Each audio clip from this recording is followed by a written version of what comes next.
ஸ்ரீ சாய் சச்சரிதம் அத்தியாயம் 18-19 நேற்றைய தொடர்ச்சி. நமது குணத்தை பற்றி பாபாவின் அறிவுரை.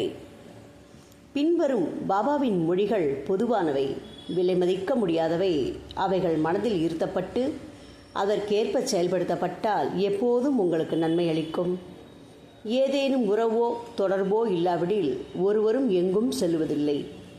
ஏதேனும் ஜீவராசிகளோ மனிதர்களோ உங்களிடம் வர நேர்ந்தால் அவர்களை பண்பின்றி விரட்டிவிட வேண்டாம். அவர்களை நன்றாக வரவேற்று உரிய மரியாதையுடன் நடத்துங்கள். தாகமாய் இருப்போருக்கு தண்ணீர் கொடுத்த போதும், பசியாய் இருப்போருக்கு உணவு அளித்த போதும், ஆடையற்றவர்களுக்கு ஆடை அளித்த போதும், உட்காருவதற்கும் இளைப்பாறுவதற்கும் உங்களது திண்ணையை மற்றவர்களுக்கு அளித்த போதும் ஸ்ரீஹரி நிச்சயம் மகிழ்வெய்துவார். யாராவது உங்களிடம் பணம் கேட்டு உங்களுக்கு கொடுக்க மனதில்லாமல் இருந்தால் கொடுக்காதீர்கள். ஆனால் அவரை பார்த்து நாயை போன்று குறைக்க வேண்டாம். யாரேனும் நூற்றுக்கணக்கான விஷயங்களை உங்களுக்கு எதிராக கூறட்டும், ஆனால் கசப்பாக எந்த விதத்திலும் அவர்களுக்கு பதிலளிக்கும்படியாக சீற்றம் கொள்ளாதீர்கள். இவ்வாறான விஷயங்களை எப்போதும் சகித்து கொண்டிருப்பீர்களேயானால் நீங்கள் நிச்சயம் மகிழ்ச்சி அடைவீர்கள். உலகம் தலைகீழாக மாறட்டும், நீங்கள் இருந்த இடத்திலேயே இருங்கள். உங்கள் இருப்பிடத்தில் நின்று கொண்டோ வசித்து கொண்டோ அனைத்து விஷயங்களையும் உங்கள் முன்னர் கடந்து செல்லும் காட்சியாக அமைதியுடன் பார்த்து கொண்டிருப்பீர்களாக. உங்களிடமிருந்து என்னை பிரிக்கும் வேற்றுமை சுவரை இழித்து விடுங்கள். பின்னர் நமது சந்திப்பிற்குரிய சாலையானது தடங்கலின்றியும் திறந்தும் இருக்கும். நான் நீ என்ற வேறுபாட்டு உணர்வே குருவிடமிருந்து சீடனை பிரிக்கும் தடை அரண்கள். அது அழிக்கப்பட்டாலொன்றி இரண்டர கலத்தல் அல்லது ஐக்கியமாதல் இயலாது. கடவுளே சகலத்திற்கும் ஒரே உரிமையாளர், அல்லாஹ் மாலிக். வேறொருவரும் நமது பாதுகாவலர் அல்ல.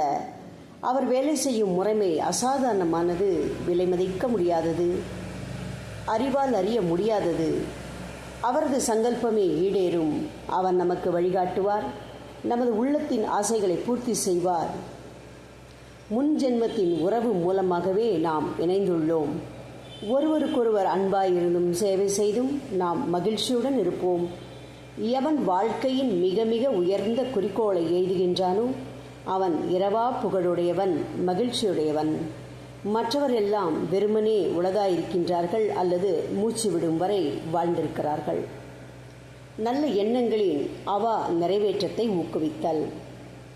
நல்ல எண்ணங்களை சாய்பாபா எங்கனம் ஊக்குவித்தார் என்பதை அறிவது சுவாரஸ்யமானது. அன்புடனும் பக்தியுடனும் முழுமையாக உங்களை நீங்கள் அவரிடம் சரணாகதியாக்கிக் கொள்ள வேண்டும். பின்னர் எவ்வளவோ விஷயங்களில் அடிக்கடி அவர் உங்களுக்கு உதவி செய்வதை காண்பீர்கள். தூக்கத்திலிருந்து எழுந்தவுடனே உங்களுக்கு ஏதாகிலும் ஒரு நல்ல எண்ணம் உதிக்கின்ற போது அதையே பின்னர் பகற்பொழுதில் உள்முதிர் உற அனுசரித்தால் உங்களது புத்தியின் திறம் மலர்ந்து வெளிப்பட்டு மனது சாந்தி அடையும் என்று ஒரு முனிவர் கூறியிருந்தார். ஹேமந்த் பந்த் இதை முயற்சிக்க விரும்பினார்.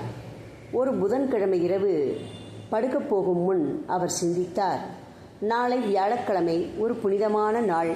ஷீரடியும் மிகவும் புனிதமான இடம். எனவே நான் நாளை முழுவதும் ராமநாமத்தை நினைவூட்டுக் கொள்வதிலும் போற்றுவதிலும் கழிப்பேன் என்றவாறு அவர் உறங்கினார். அடுத்த நாள் காலை அவர் துயில் நீங்கி எழுந்தபோது எந்தவித முயற்சியுமின்றி ராமநாமத்தை நினைவு கூர்ந்தார். தமது காலை கடமைகளை முடித்து கொண்ட பின் மலர்களுடன் பாபாவை காணச் சென்றார். தீக்ஷத் வாதாவிலிருந்து புறப்பட்டு பூட்டி வாதாவை கடந்து கொண்டிருக்கும் அதே தருணத்தில் பாபாவுக்கு முன்னால் மசூதியில் அவுரங்காபாத்கர் என்னும் ஒருவரால் இனிமையாக பாடப்படுகின்ற ஒரு அழகிய பாடலை கேட்டார். அது ஏக்நாத்தின் குரு கிருபாஞ்சன் பாயே மேரா பாயி என்ற பாடல். அந்த பாடலில் குருவின் கடாட்சம் என்னும் ரூபத்தில் அஞ்சனம் அவருக்கு கிடைத்தது என்றும் அது அவரின் பார்வையை திறந்துவிட்டு அவருக்கு ராமரை அகத்தும் புறத்தும் உறக்கத்திலும் கனவிலும் விழிப்பு நிலையிலும் எவ்விடத்தும் காணும்படி செய்தது என்றும் கூறினார். எவ்வளவோ பாடல்கள் இருக்கின்றன. பின்னர் ஏன் இந்த குறிப்பிட்ட பாட்டு பாபாவின் பக்தரான அவுரங்காபாத்கரினால் தேர்ந்தெடுக்கப்பட வேண்டும்? பகற்பொழுதில் ராமநாமத்தை இடைவிடாமல் பாட வேண்டும் என்ற ஹேமந்த் பந்தின் தீர்மானத்திற்கு ஊட்டமளிக்க வேண்டும் என்று ஏற்பாடு செய்யப்பட்டதல்லவா தனித்திறம் வாய்ந்த இந்த நிகழ்வு பொருத்தம். உபதேசங்களின் விதங்கள்.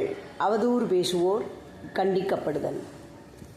அறிவுரை வழங்குவதற்கு சாய்பாபாவிற்கு எத்தகைய சிறப்பான இடமோ குறிப்பிட்ட நேரமோ தேவையிருக்கவில்லை.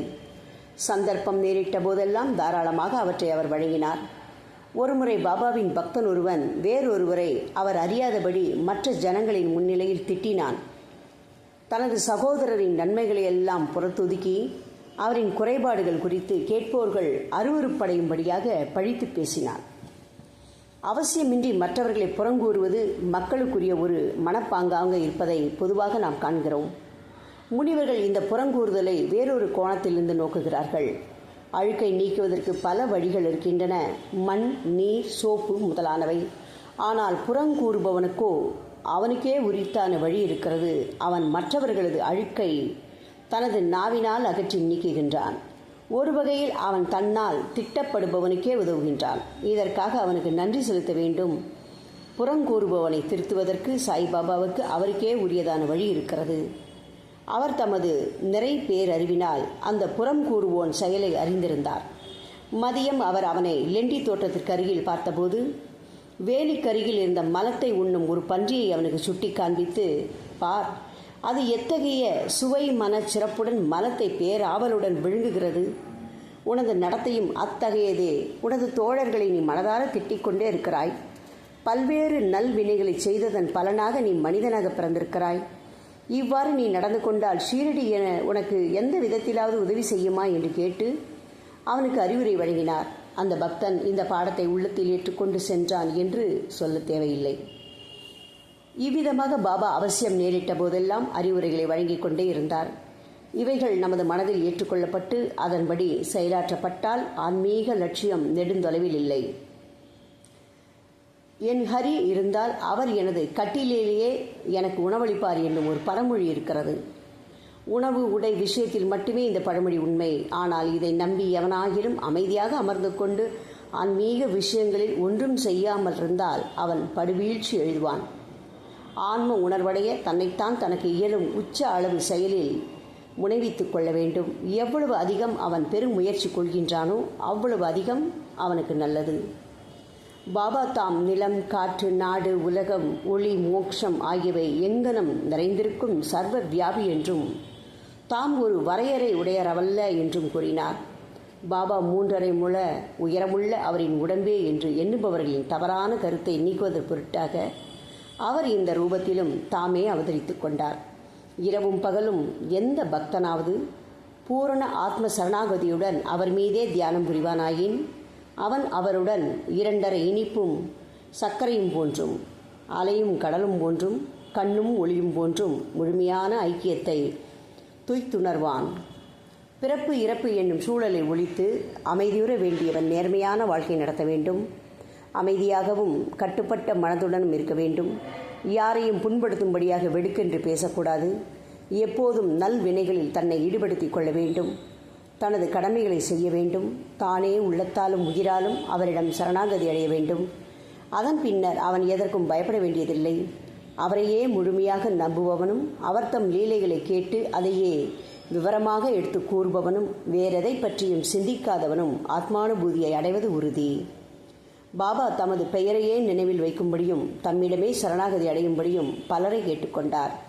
ஆனால் தாங்கள் யார் என்று அறிய விரும்பியவர்களுக்கு சிரவணத்தையும், அதாவது கற்றல், மனனத்தையும் தியானம் அறிவுறுத்தினார். சிலரை கடவுள் பெயரை நினைவில் வைத்துக் கொள்ளும்படியும், சிலரை அவரது லீலைகளை கேட்க கொண்டிருக்கும்படியும், சிலரை தமது பாத பூஜை செய்யும்படியும், சிலரை அத்தியாத்ம ராமாயணம், ஞானேஸ்வரி மற்றும் பிற திருமுறை நூல்களை படிக்கும்படியும் அறிவுறுத்தினார். சிலரை தமது பாதத்தின் அடியில் அமரும்படி இருத்தி வைத்தார்.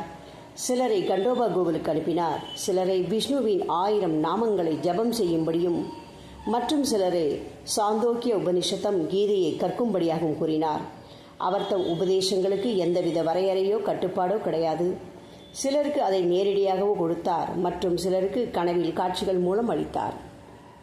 குடிப்பழக்கத்திற்கு அடிமையாயிருந்த ஒருவரின் கனவில் தோன்றி அவரது மார்பில் உட்கார்ந்து அழுத்தி மதுவை தொடுவதில்லை என்று அவர் சத்தியம் செய்து கொடுத்த பின்பு அவரை விட்டகன்றார். சிலருக்கு கனவில் குரு பிரம்மா, குரு விஷ்ணு போன்ற மந்திரங்களை விளக்கினார். ஹடயோகம் பழகிக் கொண்டிருந்த பக்தர் ஒருவருக்கு ஹடயோக பயிற்சிகளை நிறுத்திக் கொள்ள வேண்டும் என்றும் அமைதியுடன் அமர்ந்து பொறுமையாய் இருக்க வேண்டும் என்றும் சொல்லி அனுப்பினார். அவரது எல்லா வழிகளையும் செயல்முறைகளையும் விவரிக்க இயலாது. சாதாரண உலக விவகாரங்களில் தமது செயல்களால் முன் உதாரணங்கள் அமைத்தார். அவைகளில் ஒன்று கீழே தரப்பட்டிருக்கிறது. உழைப்புக்கு கூலி. ஒரு நாள் மத்தியான வேளையில் ராதாகிருஷ்ணம்மாயின் வீட்டிற்கு அருகில் பாபா வந்து, எனக்கு ஒரு ஏணி கொண்டு வாருங்கள் என்று கூறினார். சிலர் அதை கொண்டு வந்து பாபா குறிப்பிட்டபடி அதை ஒரு வீட்டுச் சுவரில் சாய்த்து வைத்தனர். வாமன் கோந்த்கருடைய வீட்டுக் கூரையின் மீது ஏறி ராதாகிருஷ்ணம்மாயின் கூரையின் மீது நடந்து சென்று மற்றொரு மூலையில் இருந்து கீழே இறங்கினார். பாபா எந்த குறிக்கோளுடன் இருந்தார் என்பதை ஒருவரும் அறிய இயலவில்லை. மலேரியா காய்ச்சலால் ராதாகிருஷ்ணம்மாயை நடுங்கிக் கொண்டிருந்தாள்.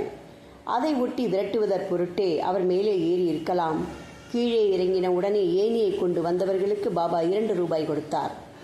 சிலர் தைரியத்துடன் பாபாவை ஏன் அவர் அவ்வளவு அதிகம் கொடுத்தார் என்று கேட்டனர். அதற்கு அவர் ஒருவரும் மற்றவர்களின் உழைப்பை வெறுமையாக கொள்ளக்கூடாது என்று கூறினார். உழைப்பவனுக்கு அவனுக்கு உரியவைகள் ஒழுங்காகவும் தாராளமாகவும் கொடுக்கப்பட வேண்டும். பாபா அறிவுறுத்திய இந்த கொள்கை பின்பற்றப்பட்டால், அதாவது உழைப்பிற்கான கூலி ஒழுங்காகவும் திருப்திகரமாகவும் அளிக்கப்பட்டால், தொழிலாளர்கள் இன்னும் சிறப்பாக வேலை செய்வார்கள். தொழிலாளர்களும் முதலாளிகளும் லாபம் அடைவார்கள். இழுத்து மூடுவதற்கோ வேலை நிறுத்தங்களுக்கோ இடமே இல்லை. தொழிலாளி முதலாளி மனஸ்தாபமும் இல்லை. ஸ்ரீ சாயியை பணிக. அனைவருக்கும் சாந்தி நிலவட்டும். ஓம் சாய்ராம்.